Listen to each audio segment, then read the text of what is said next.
The silence that fell over the restaurant was deafening. Every eye turned to watch the confrontation unfolding at table 7.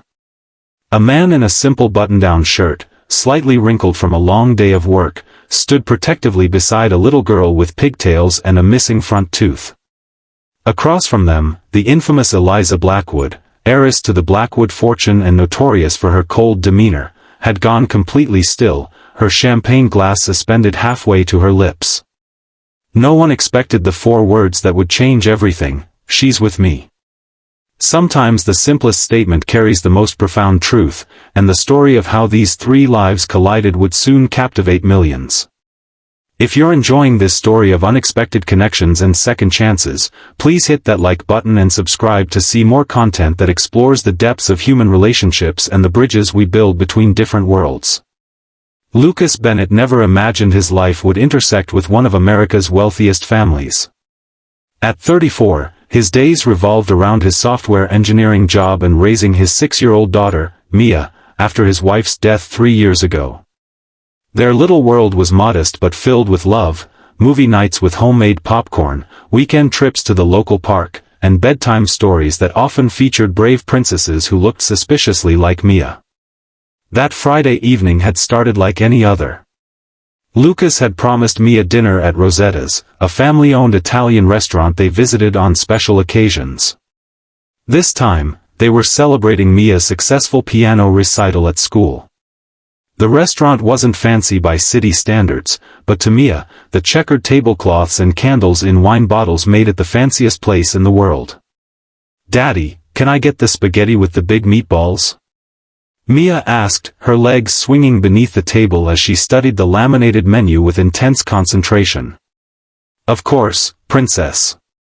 You earned it with that amazing performance today." Lucas smiled, his heart swelling with pride. Watching Mia play, "Twinkle, Twinkle, Little Star," with such determination had been the highlight of his week. They were halfway through their meal when the restaurant's atmosphere shifted. The door opened, bringing with it a gust of autumn air and the unmistakable presence of Eliza Blackwood.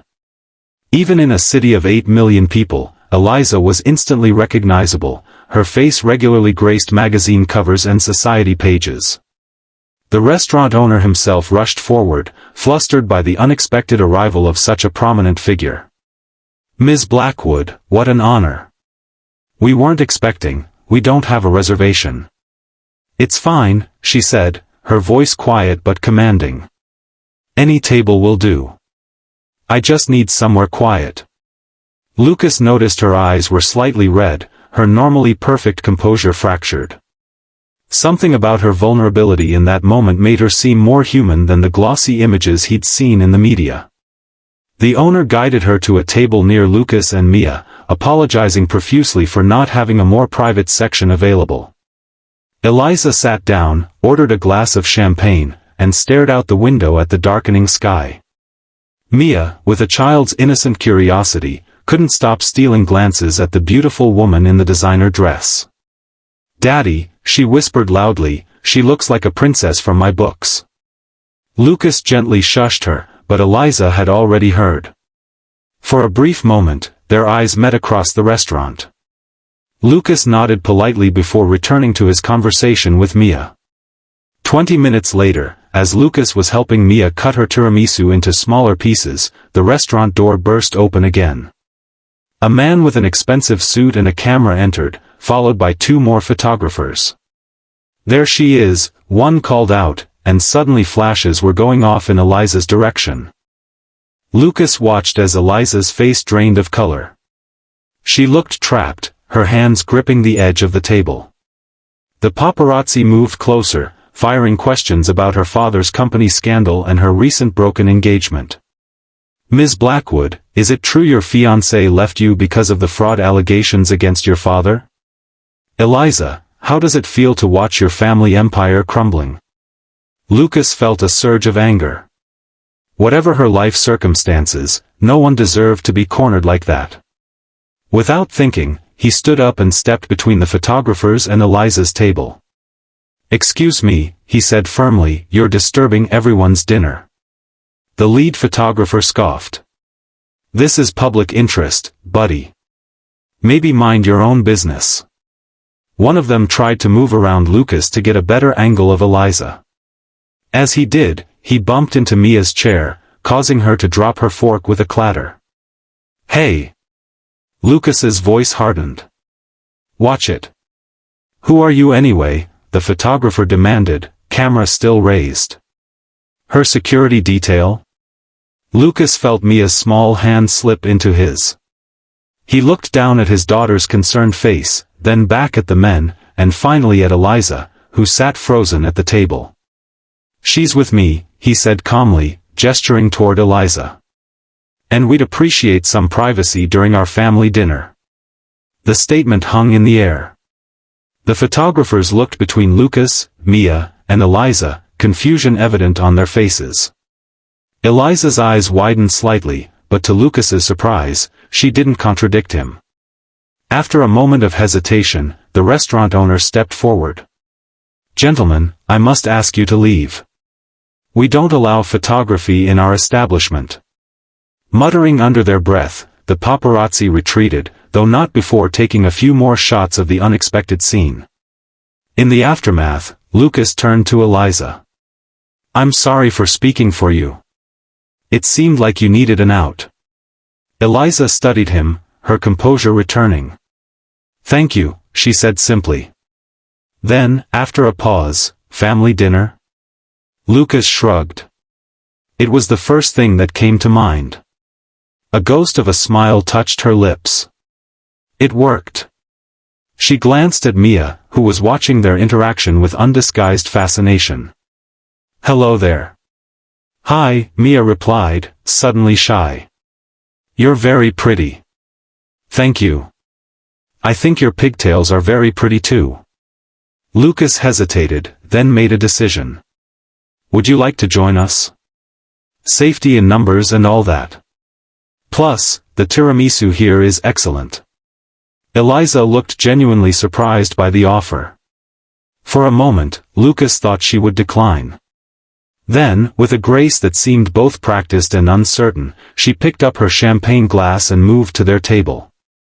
"I'm Lucas Bennett," he said, extending his hand. "And this is my daughter, Mia." "Eliza Blackwood," she replied, though they all knew it was unnecessary. Her handshake was firm but brief. "Thank you for the rescue." As Eliza settled into their table, Lucas couldn't help but notice how out of place she looked in their modest setting, like a rare bird that had accidentally flown into the wrong habitat. Yet there was something in her eyes that spoke of relief, as if perhaps this was exactly where she needed to be. None of them could have predicted how that simple dinner would change the course of their lives forever. Eliza Blackwood had spent her entire life in carefully controlled environments. From the moment she was born into one of America's wealthiest families, her path had been meticulously planned. The right schools, the right friends, the right appearances. At 32, she was the CFO of Blackwood Industries, a position that came with both privilege and crushing expectations. The past month had been the worst of her life. Her father, Richard Blackwood, was under investigation for financial fraud. Her fiancé, Charles, had broken off their engagement with a text message and a press release announcing his difficult decision to distance himself from the Blackwood situation. The media had been relentless, turning her life into a public spectacle. That evening, after a particularly brutal board meeting where several members had suggested she step down, for the good of the company, Eliza had fled the Blackwood Tower without telling anyone where she was going. She'd driven aimlessly, eventually stopping at a small Italian restaurant in a neighborhood she rarely visited, seeking anonymity and a moment's peace. Instead, she'd found Lucas and Mia Bennett. As she sat at their table, watching Mia enthusiastically explain her piano recital, Eliza felt something inside her begin to thaw. There was no pretense here, no agenda.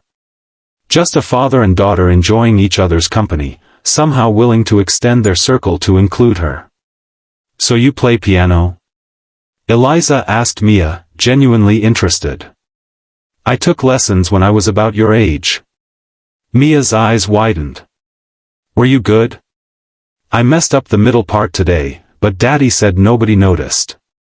"I'm sure you were wonderful," Eliza said. "And I wasn't particularly good. I never practiced enough. That's what my teacher always says. Practice makes perfect, Mia."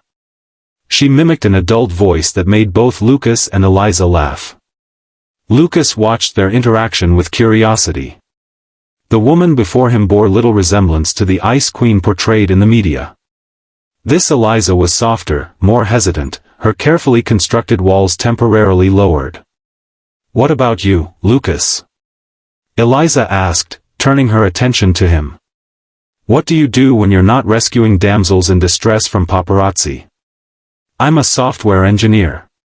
Nothing glamorous, but it pays the bills and gives me enough flexibility to be there for Mia." He didn't mention that he'd scaled back his career ambition significantly after his wife's death, prioritizing stability for his daughter over advancement. "Daddy makes computers do tricks," Mia added helpfully. Eliza smiled. "That sounds much more interesting than what I do. Which is running a multi-billion-dollar corporation, if I remember correctly," Lucas said. "I'd say that's a bit more than computer tricks." Something in Eliza's expression closed off slightly. "Yes, well. The corporation is having a rough patch at the moment, as I'm sure you've heard." Lucas nodded but didn't press. Everyone has rough patches. The simplicity of his statement, delivered without judgment, caught Eliza off guard. In her world, rough patches were weaknesses to be concealed, not acknowledged. As the evening progressed, Eliza found herself relaxing in a way she hadn't in months. They talked about inconsequential things, favorite movies, books, places they'd visited. Mia dominated much of the conversation, her childish enthusiasm infectious. By the time they finished sharing a second tiramisu, Mia's idea, Eliza realized she'd gone 2 hours without thinking about the company crisis. When the bill came, Lucas reached for it automatically. "Please," Eliza said, "let me. It's the least I can do after you saved me from those photographers." Lucas hesitated. "That's not necessary." "I know it's not necessary. I'd like to." Their eyes met across the table, a silent negotiation happening between them. Finally, Lucas nodded.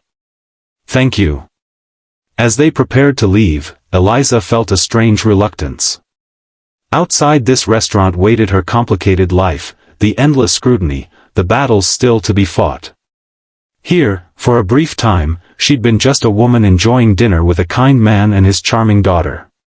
In the parking lot, Mia yawned widely, the excitement of the day catching up with her. "Someone's ready for bed," Lucas said, lifting her into his arms with practiced ease. Mia immediately rested her head on his shoulder, her eyes already drooping. "Thank you again," Eliza said, standing awkwardly by her luxury car that seemed ostentatious in this setting. "For everything." Lucas shifted Mia in his arms. "You know, those photographers might still be around. Do you need an escort home?" The offer was clearly made out of genuine concern, with no ulterior motive. It had been so long since anyone had simply wanted to help her without expecting something in return. "I'll be fine," she assured him. "My building has security." Lucas nodded. "Well, it was nice meeting you, Eliza Blackwood." "Likewise, Lucas Bennett." As she watched them walk to their modest sedan, Mia now fast asleep against her father's chest, Eliza felt an unexpected pang. Their lives would continue, warm and connected, while she returned to her empty penthouse apartment. On impulse, she called after him. "Lucas?" He turned, eyebrows raised in question. "If you and Mia ever want to visit the Science Museum, I'm on the board there. I could arrange a behind-the-scenes tour." The offer felt clumsy on her lips, unpracticed.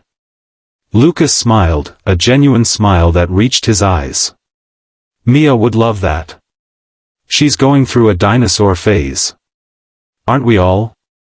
Eliza replied, surprising herself with the joke.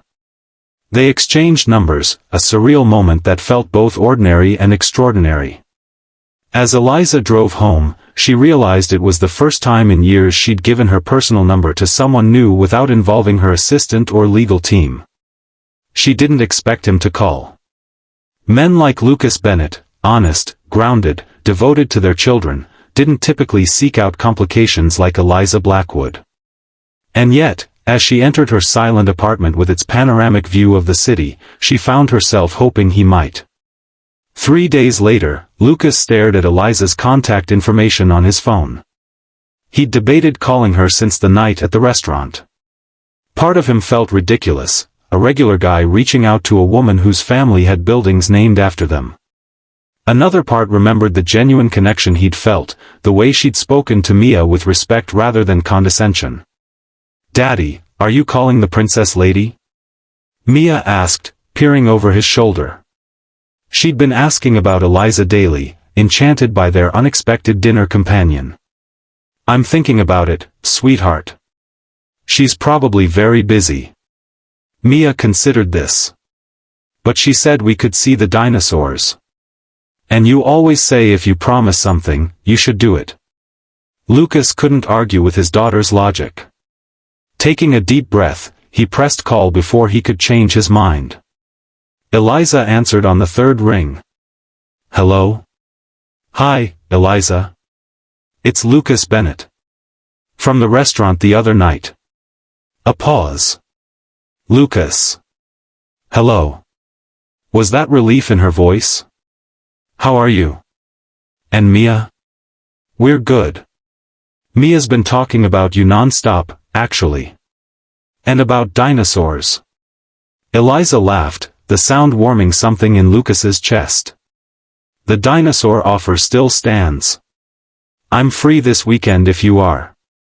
Lucas had expected to leave a message, maybe get a polite response from an assistant. The immediacy of her acceptance caught him off guard. This Saturday would be perfect, actually. They made arrangements to meet at the museum. As Lucas hung up, he felt a mixture of excitement and trepidation. He hadn't dated since losing Sarah, hadn't even considered it. Not that this was a date, it was a museum tour with his daughter present. Still, he couldn't deny the flutter of anticipation he felt. Saturday arrived with perfect fall weather. Lucas dressed Mia in her favorite dinosaur t-shirt and tried not to overthink his own outfit choice. They arrived at the museum 15 minutes early, Mia practically bouncing with excitement. "Do you think she'll let me touch a real dinosaur bone?" Mia asked for the dozenth time. "I'm not sure, sweetheart. We'll have to wait and see." They spotted Eliza at the entrance, and Lucas was struck by how different she looked. Gone were the designer clothes and perfect makeup. Instead, she wore jeans, a simple sweater, and minimal makeup. Her hair was pulled back in a casual ponytail. She looked younger, more approachable, though no less beautiful. "Eliza!" Mia called out, waving enthusiastically. Eliza smiled and walked toward them. "Hello, Mia. I love your shirt. It's a T-Rex. They have the biggest teeth but really small arms." Mia demonstrated by holding her arms close to her body and making a fierce face. "Very impressive," Eliza said seriously. She turned to Lucas. "Hi." "Hi," he replied, suddenly feeling like a teenager. "Thanks for doing this." "My pleasure. Shall we?"